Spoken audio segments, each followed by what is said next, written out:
1, 2.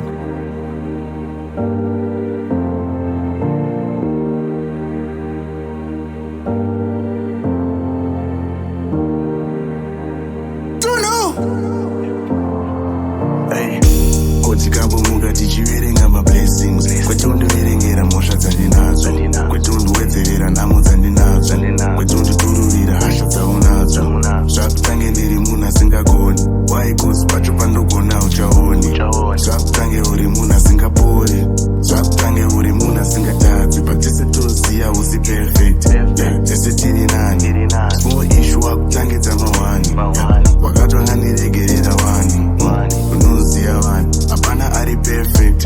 tese tiri nani inga wani ndokukavhira mawani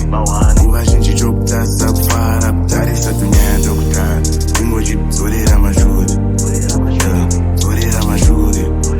ingochidzorera mashure dzorera mashure ingochidzorera mashure dzorera mashure ingochidzorera mashure dzorera mashure zvaibvira taidzokera madays ekutanga wawaiti ukandifunga waifara izvezvi ndakufunga ndokumara cause everyday unongofunga nyaya dzandopara wadii kumbofunga pandozama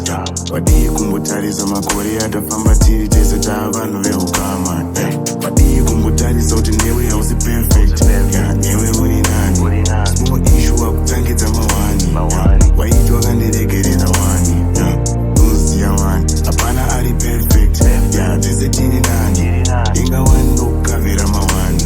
nguva zhinji chokutarisa kufara kutarisa tunyaya tokutara ingochidzorera mashure dzorera mashure ingochidzorera mashure dzorera mashure ingochidzorera mashure dzorera mashure ingochidzorera mashure dzorera mashure cause hapana ari perfect tese tiri nani small issue wakutangidza mawani wakatwanganiregerera wani noziya wani hapana ari perfect tese tiri nani inga wani ndokukavhira mawani nguva zhinji chokutasa kufara kutarisa tunyaya tokudhara ingochidzorera mashure dzorera mashure ingochidzorera mashure dzorera mashure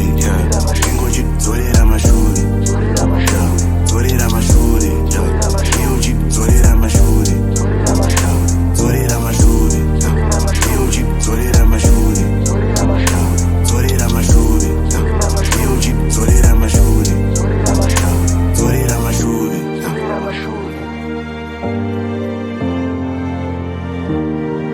Mashure.